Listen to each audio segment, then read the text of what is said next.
10-second pharmacist spot for Walmart, WALPCM 35310E. It's a 10-second radio English full mix dated September 14, 2021.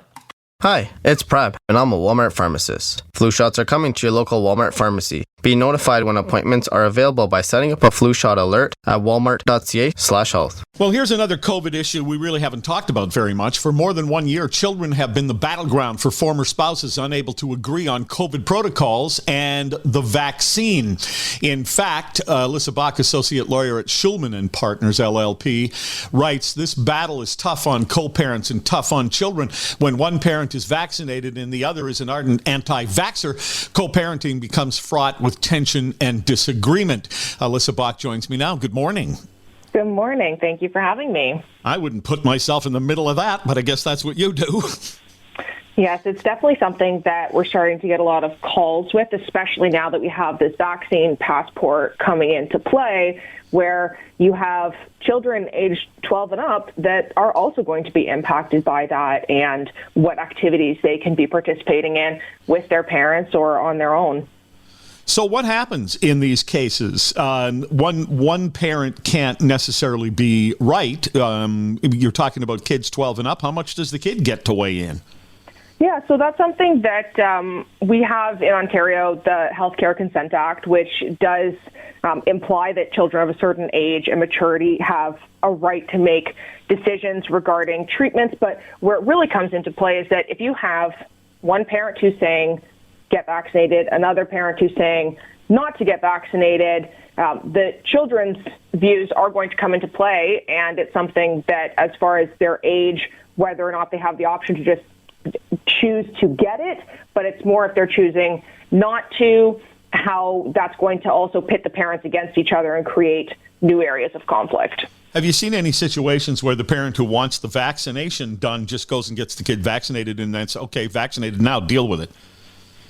It depends on what the decision-making regime is for the parents. So when we're looking at the vaccination, it is falling under the decision-making authority. So if one parent has final decision-making over medical, the vaccine is falling under that decision-making head. So if you have a joint decision-making situation, the parents do have to agree before they would be able to go out and say, I'm going to do this.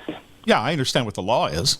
But if I show up with my kid, they don't ask me, what's your parenting situation? Well, who are you? Well, I'm the father. This is my dad. Okay, sign the form. They get vaccinated. They don't, as far as I recall of anything I've ever done, and I'm a father of 5, they don't say, well, what's the situation with the mother? They don't ask that. No, it's fair. And it's same thing with border crossings, whether or not the border officers actually ask you, do you have travel consent to be going? They should be, but whether or not they are. But that also comes into play with the vaccination clinics. There were some that were saying, look, we're not asking whether or not you have consent if you're 16 and show up without a parent. Because of this Healthcare Consent Act, some of them were getting vaccinated. And so this is where that falls under kind of the government parameters and then what the clinics are being advised that they're allowed to do. I'm talking to Alyssa Bach, who's an associate lawyer at Shulman Partners LLP, and this is children being the battleground for former spouses. One is pro-vax and the other is an ardent anti-vaxxer, to use the words from your press release. Alyssa, I don't know how big a problem this is, but certainly you really feel for the kid caught in the middle in any of these types of situations with separated parents. Yeah, I think that where we're going to see it is as we're getting into the colder weather and with the vaccine passport saying that you can't go into restaurants, you can't go to sporting events, you can't go to movie theaters, all of these kind of big ticket activities that are things that parents would otherwise do with their children when you can't really be outside as much. That's where you're seeing the impact, is that perhaps one parent is vaccinated, their child isn't vaccinated yet, their child is over 12, and they don't have these availabilities to them anymore. I think one of the unfortunate things, at least it occurs to me, is that if you have one parent who's against vaccine and a parent who's for it, and that fight continues, by default, the anti-vax parent is winning. So that's when it's encouraged that try to negotiate it, try to have conversations, figure out what the underlying reasons for it are. Is it something that you can involve a party like a mediator, or is it something that you have to end up going into court? Court is normally the last option, last resort, costly, time-consuming, but it's something that ultimately the courts are going to follow the directions and the protocols of the government and looking at the best interests of the children. I think I saw a headline the other day. I didn't delve into the story, to be honest, but I think I saw a headline that said, "Judge determines child can be vaccinated."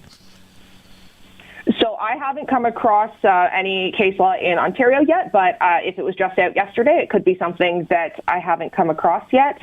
But it would be something that, given the government directions right now, if it's deemed to be in the best interests of the child, that a judge would say, yes, you can go and vaccinate your child. Here's a text message, Alyssa. Person writes, "My niece is 13, wants the vaccine, but both parents are against it. Is that child just out of luck?" It's an interesting circumstance, and that's where whether or not the child going to a clinic at 13, you're not really in the stage where you have as much liberty to be getting yourself to places, but whether or not they're having a frank conversation with their parents about why they want it. You see a lot of pressure also with children going back to school, friend groups, if a lot of people in that group have it. And again, now you can't go to the movies with your friends, you can't go to a theater with your friends, but having a discussion with the parents about the importance of it to the child.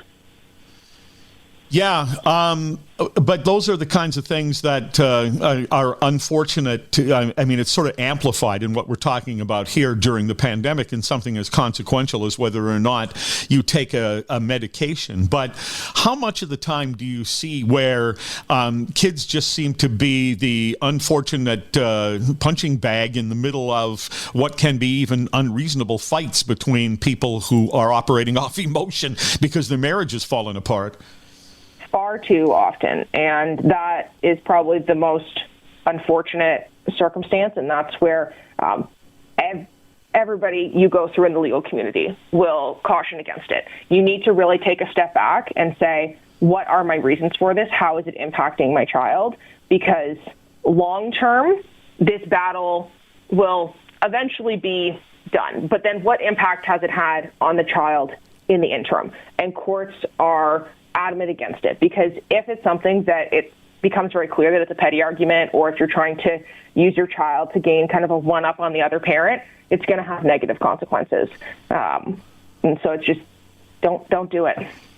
You ever have a situation where you've met with people and then they leave and close the door and you just go, like, oh my God.